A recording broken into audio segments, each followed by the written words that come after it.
Muy buenos días. Qué hermoso video, ¿verdad? Es, ah, es un ministerio hermoso lo que pasa los martes. A mí me toca estar cada semana ahí, al Pastor Justin también. ah, los primeros meses de nuestra estancia en Estados Unidos, Beba y yo comprábamos porque es gratis, ¿verdad? Pero comprábamos en el Fresh Market y es una bendición de verdad el ver cómo nuestra iglesia puede ayudar en muchas áreas de la vida de las personas, ¿no? Y lo que ahorita acabamos de ver está muy relacionado con lo que voy a estar compartiendo en esta mañana. Primero que nada, es un privilegio para mí poder compartir. Cada vez que me toca compartir, de verdad, es muy especial. Beba y yo acabamos de sobrevivir a México.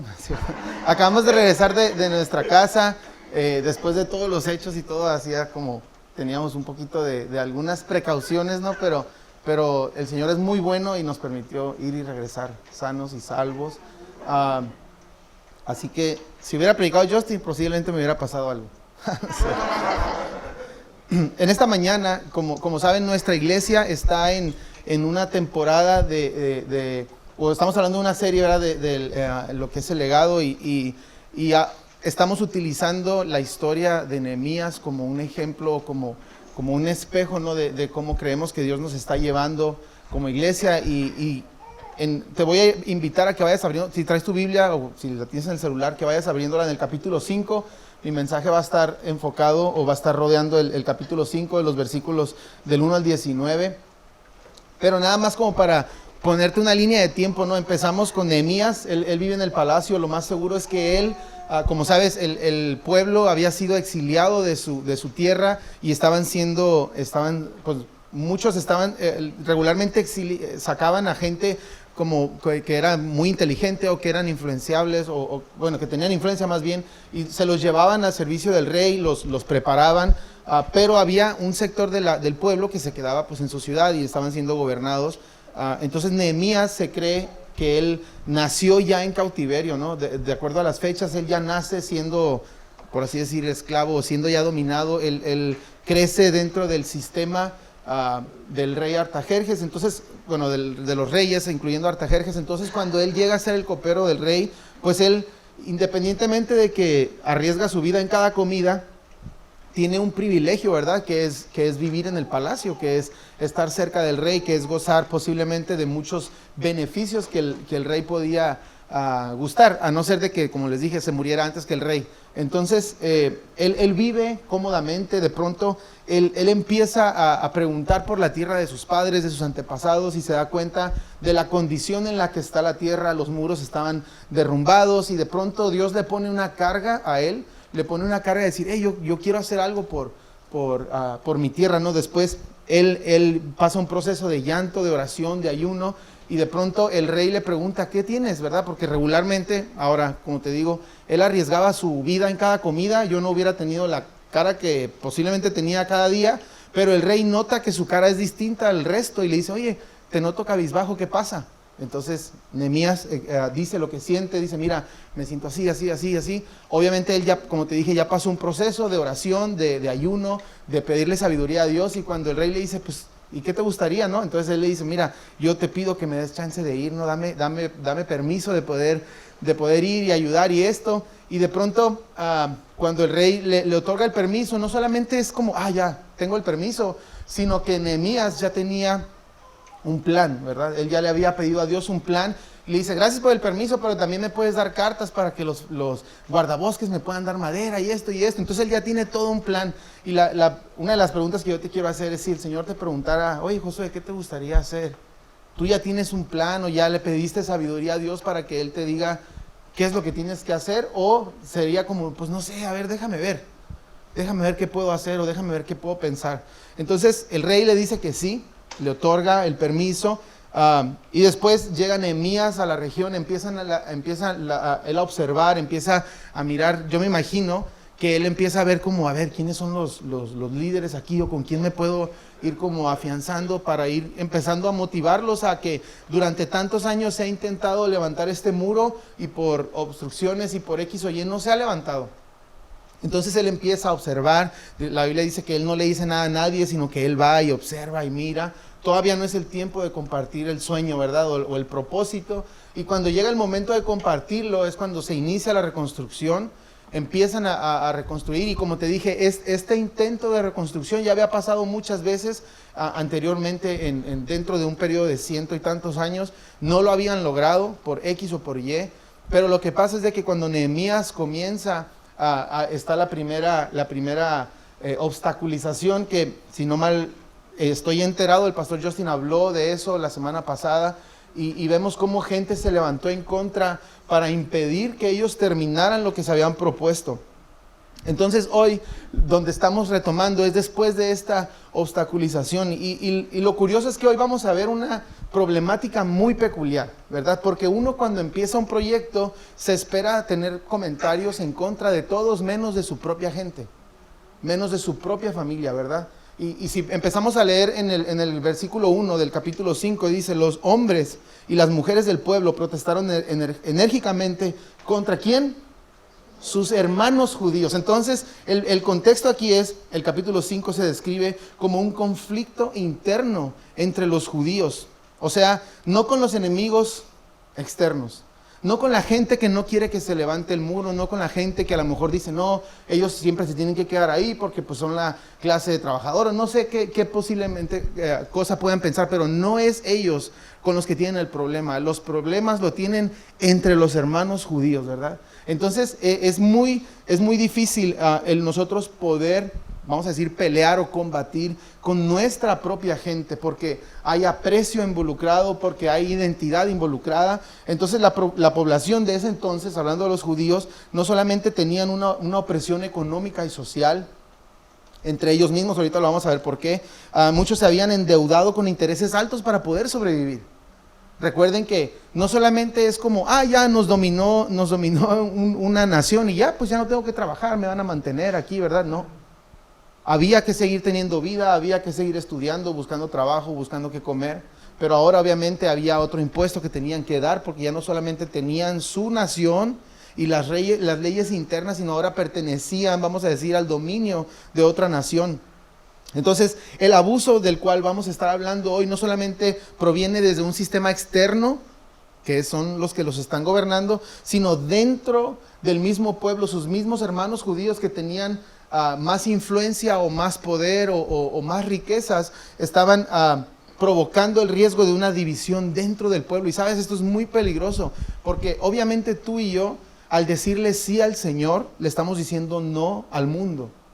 Entonces, cuando le decimos sí al Señor, el Señor nos ha entregado una misión, y es que las personas escuchen el nombre de Jesús, ¿verdad? Que nosotros podamos predicar, pero que también nosotros podamos conocer a Dios. Entonces, imagínate, tú y yo somos, dice la Biblia, que hemos sido transportados de un reino de oscuridad a un reino de luz. Entonces, estamos en el reino de luz, y ahora imagínate, tenemos una misión, ¿verdad? Que es Mateo 28, que es: vayan y hagan discípulos a todas las naciones, bautizándolos y enseñándoles a obedecer todo lo que yo les he mandado. Entonces, esa es nuestra misión como iglesia. El problema es que dentro de aquí, queremos llegar allá, pero dentro de aquí empiezan a surgir problemas y empieza a haber división aquí adentro. Entonces, no solamente es difícil llegar allá, sino que el dividirnos aquí lo complica aún más todavía. Entonces, cuando nosotros aprendemos a pasar por alto lo que está pasando aquí, por tener la vista allá, es cuando podemos estar de acuerdo, porque nuestra visión no está enfrascada aquí.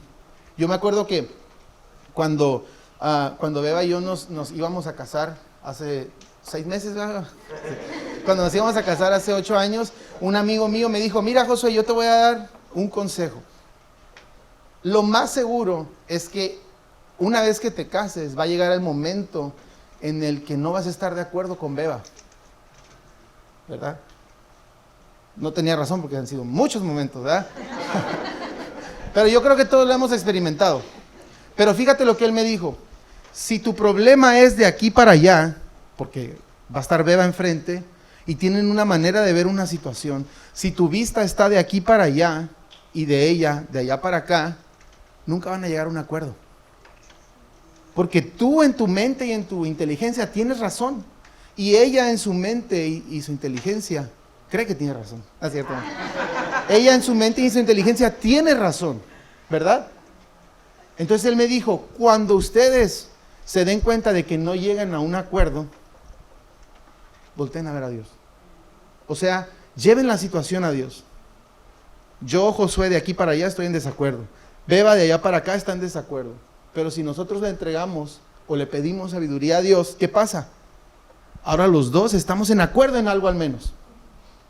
Entonces, lo que está pasando aquí es que no solamente es complicado poder llegar a reconstruir los muros, sino de que dentro de hay problemas.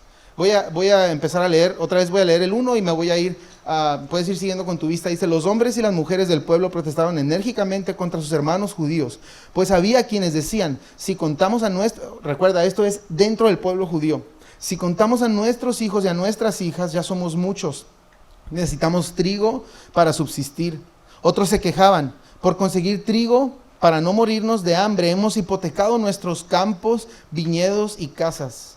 Había también quienes se quejaban. Tuvimos que empeñar nuestros campos y viñedos para conseguir dinero prestado y así poder pagar el tributo al rey. Y aunque nosotros y nuestros hermanos, o sea, los judíos, somos de la misma sangre y nuestros hijos y los suyos son iguales, a nosotros nos ha tocado vender a nuestros hijos e hijas como esclavos. De hecho, hay hijas nuestras sirviendo como esclavas y no podemos rescatarlas, puesto que nuestros campos y viñedos están en poder de otros. O sea, había familias que tenían más recursos que otras dentro de los judíos y lo que pasaba es de que todos tienen que comer.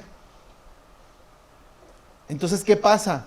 Está difícil la situación y los que tienen les empiezan a decir, pues yo te presto, ¿verdad? Para que puedas alimentar a tu familia, pero te presto 10, pero me regresas 20. Entonces la persona en necesidad, ¿qué dice? Pues dale, lo ocupo. Entonces, ¿qué es lo que pasa? Empieza esto a verse en un montón de cosas, hipotecan sus propiedades y esto, y llega el punto en el que tienen que empezar a vender hijos como esclavos, ¿verdad? Ahora, no significa que lo vendes como esclavo en el sentido de con el concepto que nosotros tenemos de esclavitud. Era más como yo, Josué, tengo necesidad, yo me voy a vender como esclavo, pero obviamente alguien paga lo que pagaron por mí y soy liberado, ¿verdad? Más adelante vamos a ver que ellos empiezan a rescatar a gente de la esclavitud. Entonces tenemos distintas problemáticas y perspectivas dentro de estos pasajes. Tenemos a los que luchan, o sea, las familias que necesitan seguir subsistiendo y sobreviviendo por la necesidad que hay. Están los egoístas, o sea, los que saben que tienen y no solamente no quieren ayudar, sino que te ayudo, pero mi intención no es ayudarte, mi intención es sacar un beneficio mayor de lo que estoy haciendo. Entonces terminan siendo egoístas. El sistema que estaba oprimiendo al pueblo, o sea, el abuso. Y el punto de hoy es una perspectiva sobre esto, es un sacrificio, ¿verdad? Y el sacrificio del cual yo voy a estar hablando y para el cual quiero respaldarme en 3 puntos es Nehemías ha escogido servir al pueblo. Y vamos a ver por qué. Nehemías, como te dije, no solamente es un hombre que obtuvo favor de parte del rey para llegar y ayudar a reconstruir el pueblo, ¿verdad? Si no mal recuerdo, no quiero dar una fecha exacta, pero cuando Nehemías le pide permiso al rey, el rey le pregunta, ¿cuánto tiempo necesitas? Y Nehemías da una cifra, ¿verdad? Curiosamente, cuando pasa todo el tiempo y empieza la reconstrucción y Nehemías empieza a trabajar con la gente, aquí adelante en los versículos vamos a ver cómo el rey Artajerjes lo nombra gobernador de Judá. Y se queda aproximadamente 12 años como gobernador. Entonces pasó mucho tiempo más del que él había dicho, ¿verdad? Del que él había pensado que tenía que quedarse. Y si tú lees el libro de Nehemías, te das cuenta de cómo después de haber construido la muralla empiezan a pasar cosas hermosas, el pueblo se redime, empiezan a pasar un montón de cosas bien preciosas, ¿no? Que por las cuales el Señor utiliza a Nehemías en la vida del pueblo. Dice el versículo 6, este es Nehemías hablando. Cuando oí sus palabras de protesta, me enojé muchísimo. O sea, Nehemías escucha que el pueblo se empieza a quejar y empieza a decir, tuvimos que vender esto, tuvimos que empeñar o hipotecar o hacer esto o el otro. Y dice Nehemías, me enojé muchísimo y después de reflexionar, reprendí a los nobles y a los gobernantes. O sea, ¿cuándo los reprendió?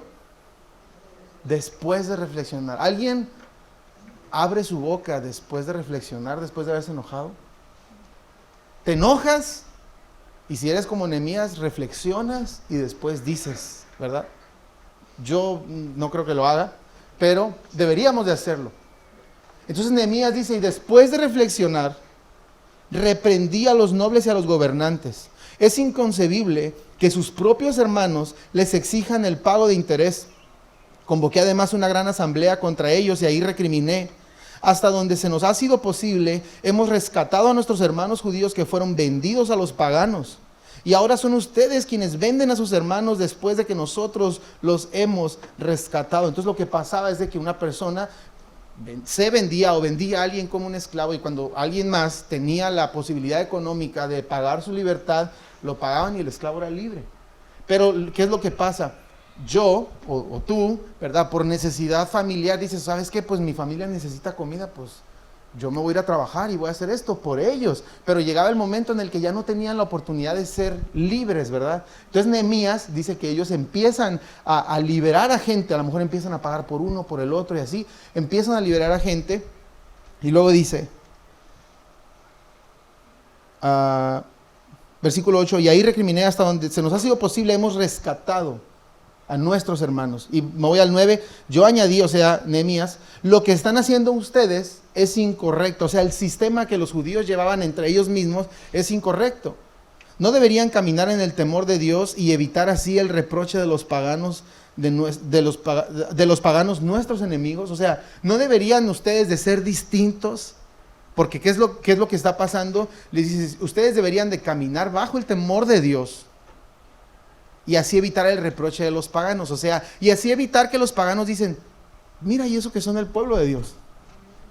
O lo pongo en tu tiempo, ¿verdad?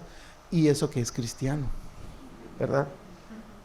Yo crecí en la iglesia, mis papás pastores, y yo en la colonia, crecí en una colonia en donde todos se conocen, todos saben todo lo que han hecho, y nuestros amigos, cuando teníamos alrededor de 8 años, en nuestra colonia, cada media hora pasaba un camión, que es un transporte público. A ese camión le decían la burra, ¿verdad? No, ahí viene la burra. Y así se quedó. El problema es que llegó un día el que un amigo me dijo, ¿sabes qué? Como es un cerro, pues la burra, o sea, el camión, no anda a grandes velocidades, ¿verdad? Es un camión enorme, es un autobús, o sea, viejísimo, va a ser como de la época de Alejandro Magno, yo qué sé. O sea, es un camión viejo, ¿verdad?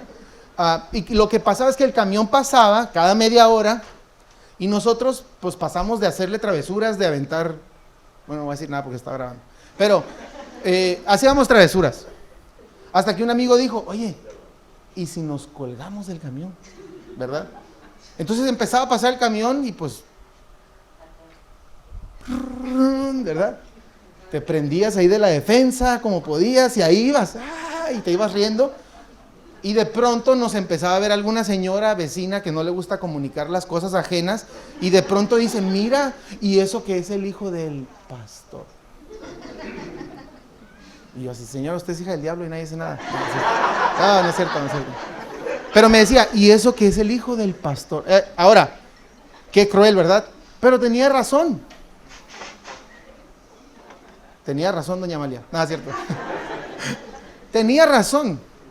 Porque la identidad que yo tengo, o que tenía, ¿verdad? Como de una familia ejemplar, o que tiene que ser ejemplar, si yo he decidido creer en lo que mis padres me han inculcado, pues yo necesito dar un ejemplo, o necesito justificar, vamos a decir, o que apoye mis hechos con lo que yo digo creer. Y lo que está pasando aquí es que Nehemías les dice, ustedes deberían de no vivir de esta manera por temor a Dios y por evitar el reproche de las otras naciones paganas. O sea, nosotros deberíamos de ser diferentes. Versículo 10, mis hermanos y mis criados, y hasta yo mismo les hemos prestado dinero y trigo. Pero ahora, quitémosles esa carga. Recuerda, ese es Nehemías hablándole a la gente rica, ¿verdad? O sea, quitémosles a los pobres esa carga de encima.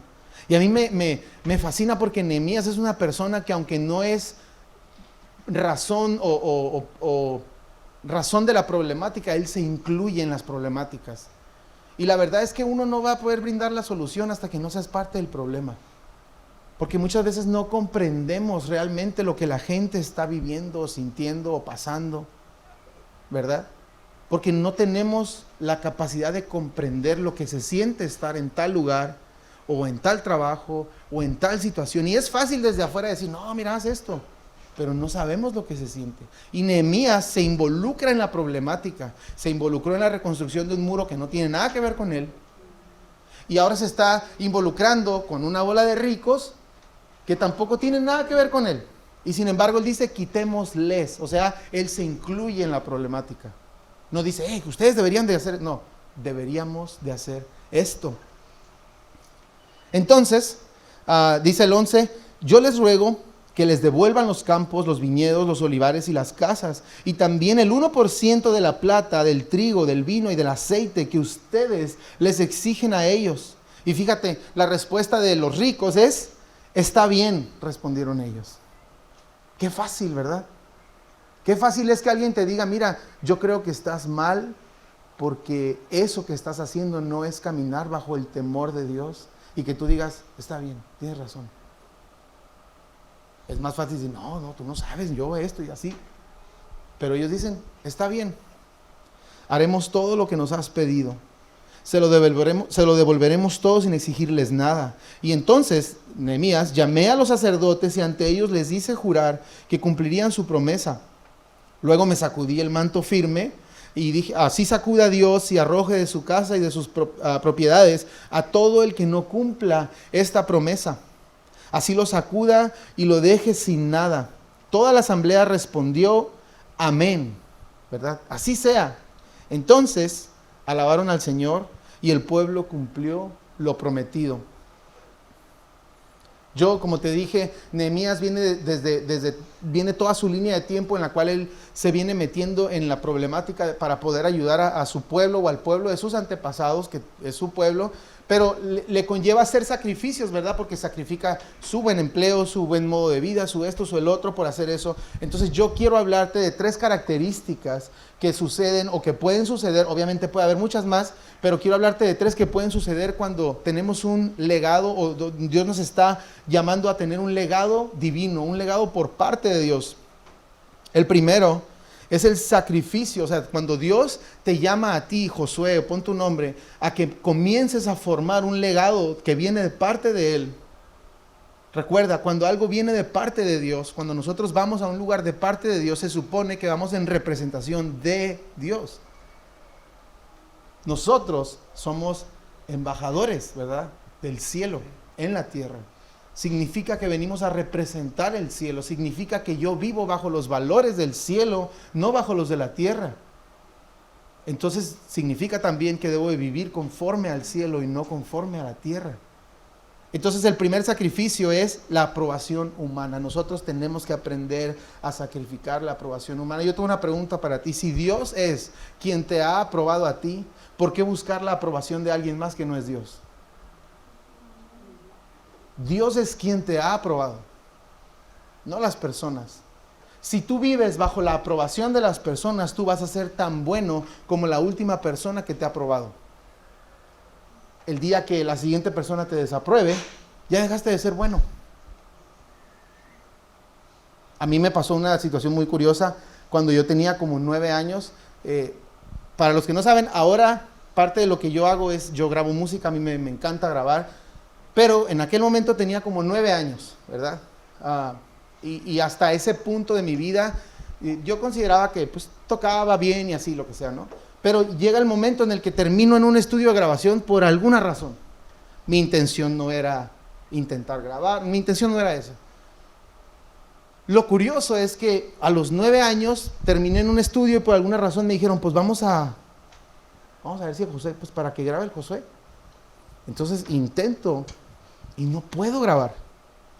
Era bien loco porque, bueno, ahora lo entiendo, ¿verdad? Pues no sabía realmente. Pero en aquel tiempo yo pensé que sabía. Entonces, vamos a decir que intenté 1, 2, 3, como 6, 7 veces intenté. Literal dije, no puedo. O sea, no puedo. Después de ahí pasé como este momento de, es que empiezan las dudas de ¿puedo vivir para esto? Sé que no puedo hacerlo, tengo la capacidad, no tengo la capacidad, y empiezo en un mar de dudas, ¿verdad? O de incertidumbre sobre la identidad en esa área, de saber si yo era apto o capaz para hacerlo. Después con el tiempo pues practiqué y todo, y ahora me doy cuenta que sí puedo hacerlo, ¿no? Pero el problema de nosotros vivir bajo la aprobación humana es que somos tan buenos como la última persona que nos aprobó en algo. Y la primera persona que nos desapruebe, o el primer trabajo, o el primer proceso, o el primer lo que sea, que desapruebe quién soy yo, por X o por Y, va ahora a empezar a determinar mi identidad. Por eso yo te digo, si el Señor es quien te ha aprobado, no puedes dejar que te desapruebe alguien que no sea Él. Entonces, cuando nosotros llevamos este principio en la fe, elegimos la fidelidad por encima de encajar en los que están alrededor. Nosotros decidimos creer en lo que Él nos ha estipulado. Y es comprometernos con la fe por encima de encajar. En el matrimonio eliges el pacto por encima de la conveniencia. Es más fuerte el pacto que lo que me conviene a mí. Yo decido comprometerme con el pacto.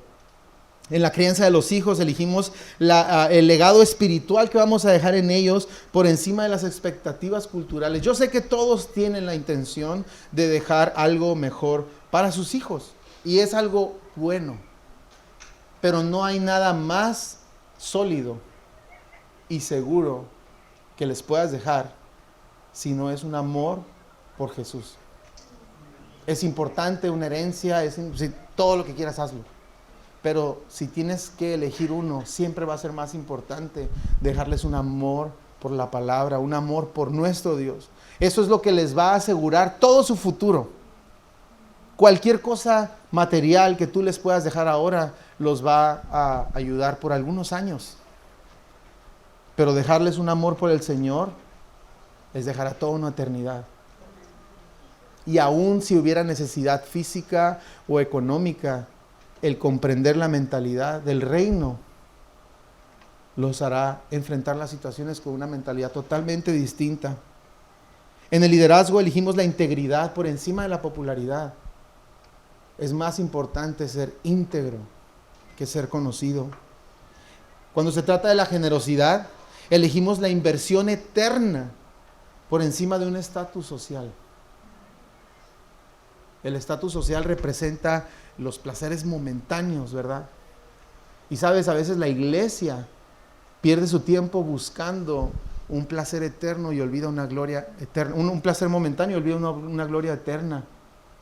Como iglesia somos llamados a tener nuestra vista en lo que Él tiene la vista, y en el ministerio elegimos la fidelidad al llamado de Dios por encima de la aprobación de la multitud.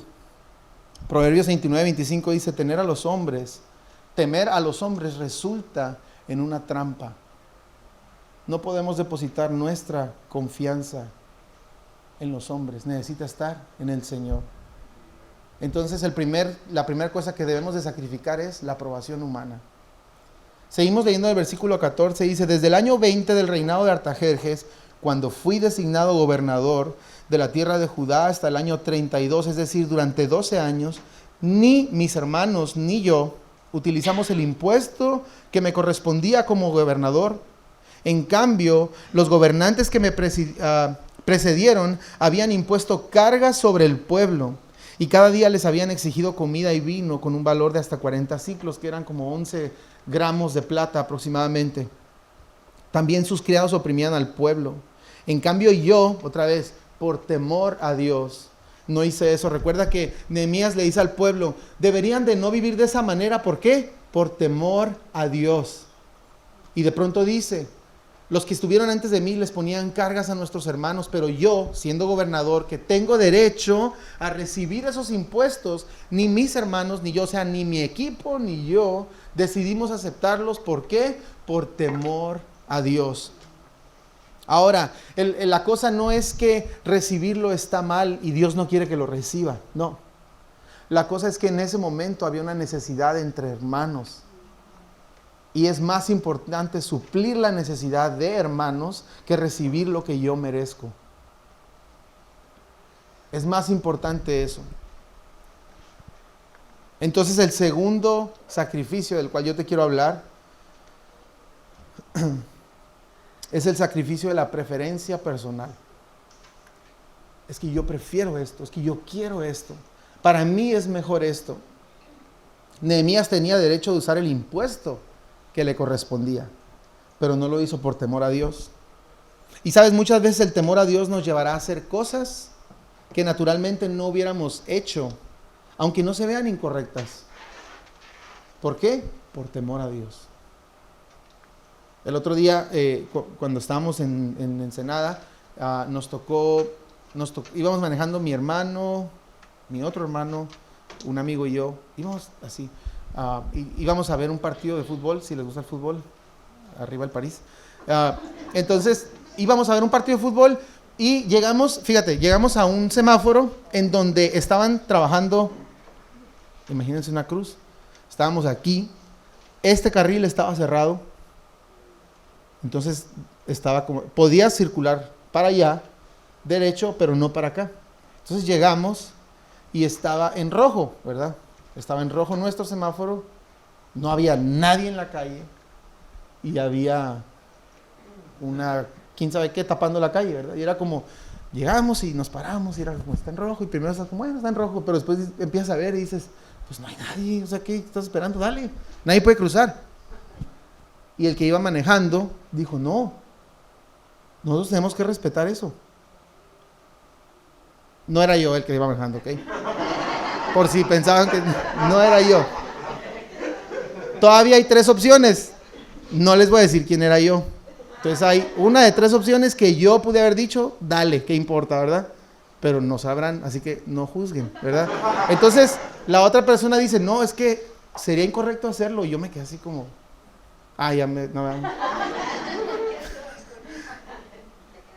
Entonces la cuestión es de que si yo hubiera ido manejando, lo más seguro es que yo nada más espejeo y ¡pum! Vámonos, ¿verdad? Pero la persona no lo hizo. ¿Por qué? Se podrá decir muy fácil, pero es un principio, el respetar, el temor a Dios. Y sabes, el insistir a hacer las cosas a nuestra manera, nunca construirá un legado duradero. Siempre hay una mejor manera, créeme, siempre. Y si esa manera viene de Dios, mucho mejor, porque será algo eterno.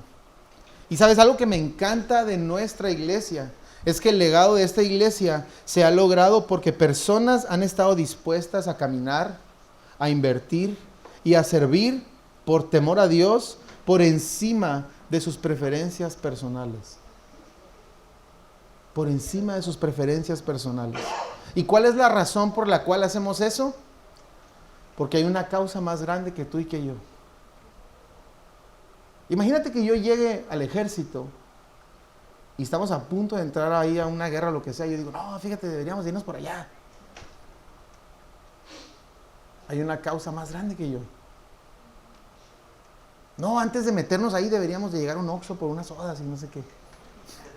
Hay una causa más grande que yo.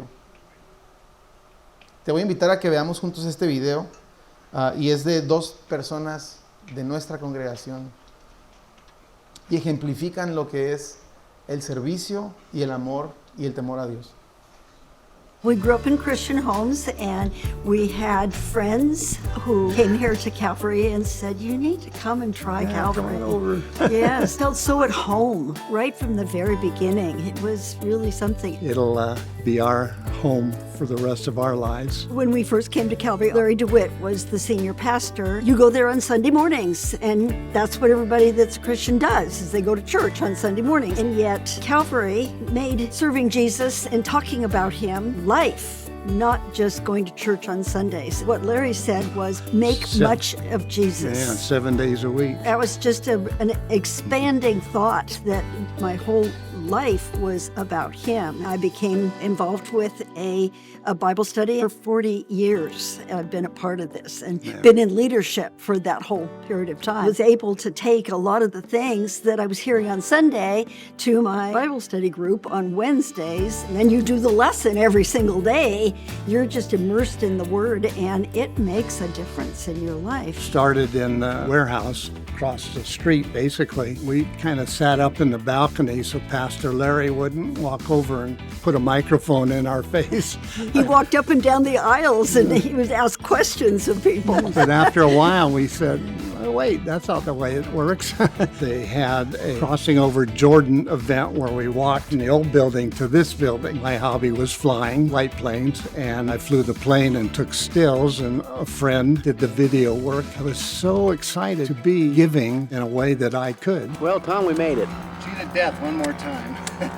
Now we're quite involved with Salt Company, which is the seasoned adults. It's like a family, just like they tell us. It's true. You had been talking to Pastor Sean about we need to have a ministry for senior adults here. Yeah, Yes. and that finally happened during COVID. One of my ideas was, hey, we have bunch of need for older people to have this group, but how do we introduce it? And we ended up saying, let's have a car show. Old cars, old people, it's a marriage.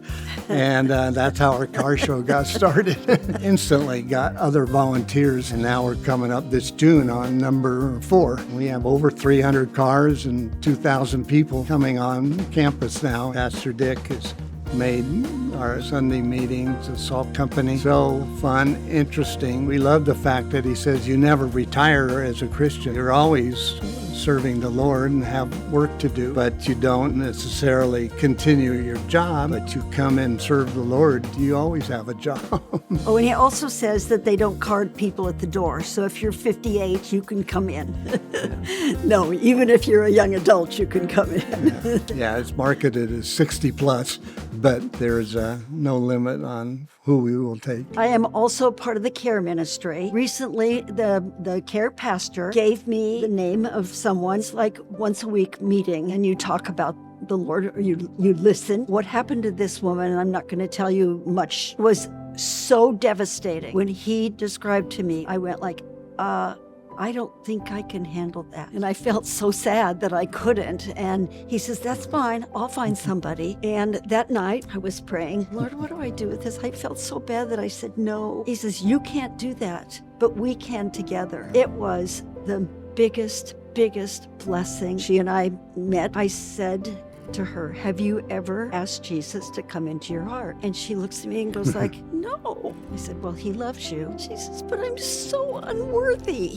I just loved her in that moment. She didn't say, well, here I am, God, lucky you. She was just humble before the Lord, and that's the way we all should come to him. You could just invite him in right now if you really want to. I just said the phrases, and she repeated. The next time she saw the care pastor, he says, this is a different woman. She wouldn't even look me in the eye, cried at the drop of a hat, and she's smiling. I mean, I did that much, and he just took it. And she has been talking to her whole family about Jesus. That was just probably one of the highlights of my life. Calvary helps you do those things. Can't do them on your own power and get the results they do.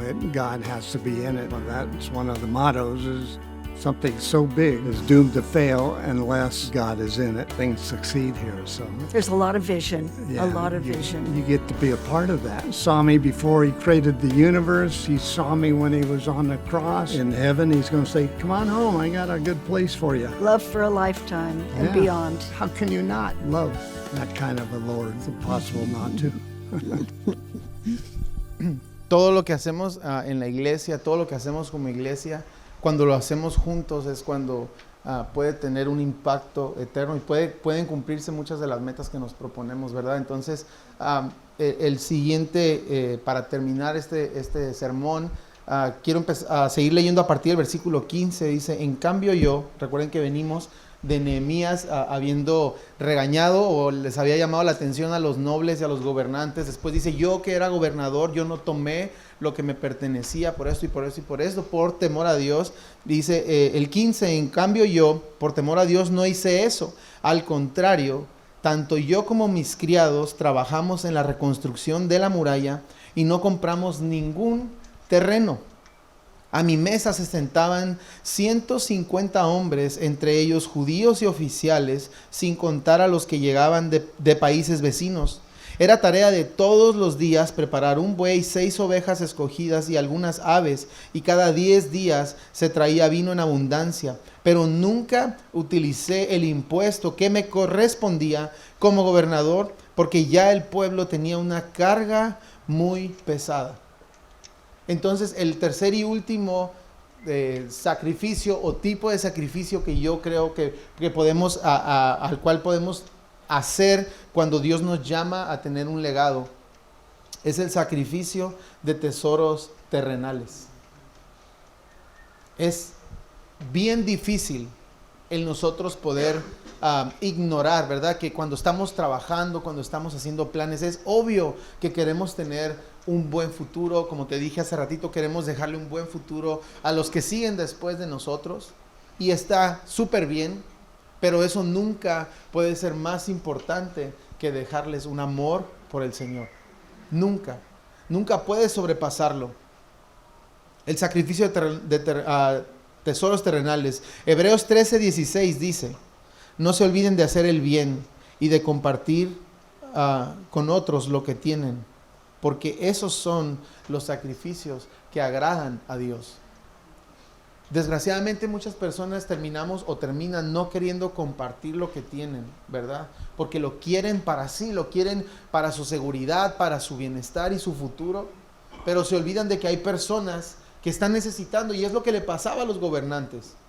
Es lo que le pasaba a las familias que tenían influencia entre los judíos, que ellos tenían dinero, sabía que había una necesidad y sin embargo, en lugar de sacrificar y decir, mira, no te preocupes, yo te voy a dar esto.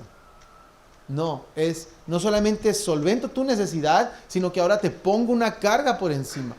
Y eso desagradaba al Señor. Hechos 20:35 dice: con mi ejemplo les he mostrado que es preciso, o sea, que debemos trabajar duro para ayudar a los necesitados. O sea, no es dar lo que me sobra. Es intencionalmente hacer algo para ayudar a los necesitados. Y es lo que pasaba en el primer video, ¿verdad? Que mirábamos de Fresh Market. Me encanta que lo que Phil dijo, tenemos como este valor de que decimos, si tú ves algo y no lo comprarías para ti, no lo daremos. ¿Por qué? Porque eso habla de una postura de nuestro corazón. Si tú no darías algo, o si tú no aceptaras algo, no lo des, ¿verdad? Da lo que tú estarías dispuesto a recibir. Y vuelvo a lo mismo, no se trata de una cantidad o de una calidad, se trata de la postura de nuestro corazón.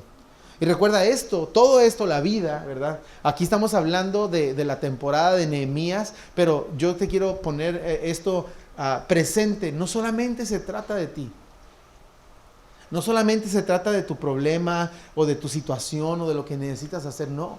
Habemos un montón de hermanos y muchos pueden necesitar y nosotros ni saber. Y la razón por la que no sabemos no solamente es porque nuestro hermano o hermana no dice, es porque nosotros no preguntamos. Entonces nosotros somos una familia. Como iglesia somos una familia. Hechos 20:35 dice: recordando las palabras del Señor Jesús, hay más dicha en dar que en recibir. Es mejor, ¿verdad? Dar que recibir. C.S. Lewis dijo: no creo que uno pueda determinar cuánto deberíamos de dar. Me temo que la única regla segura es dar más de lo que podemos darnos el lujo de dar. Como te dije, no es lo que me sobra.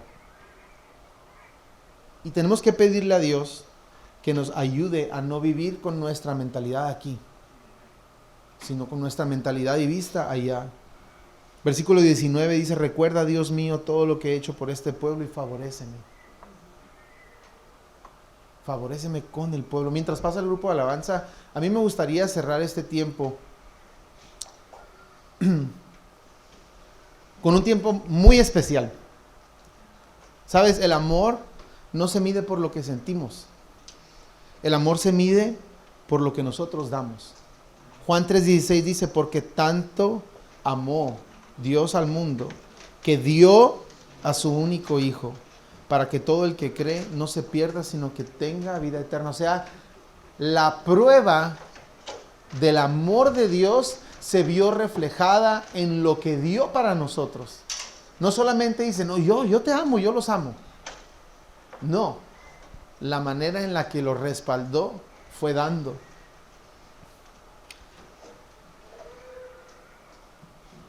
Jesús fue sacrificado.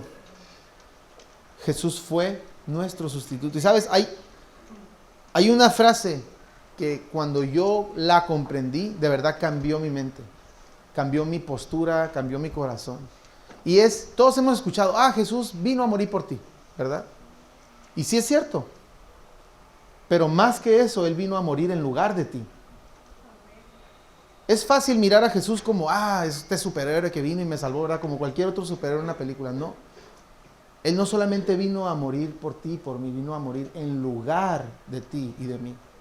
O sea, quien tenía que estar en esa cruz, éramos tú y yo. Quien se merece realmente el castigo, éramos tú y yo.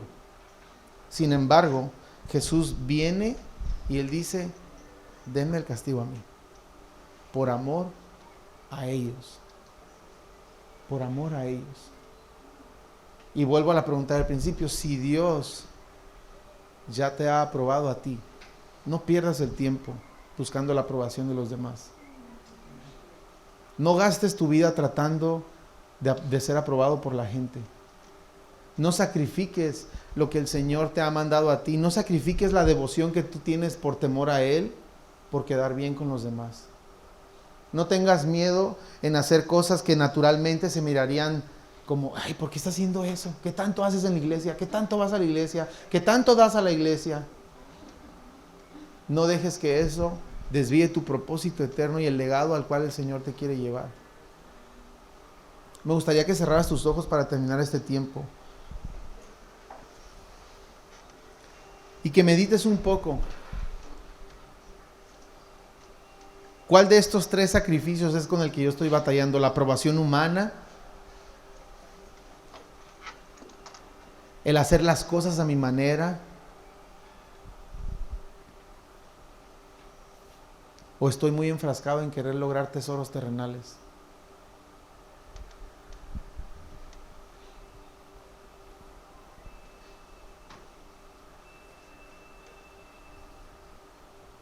Tómate un minuto para pensar en esto.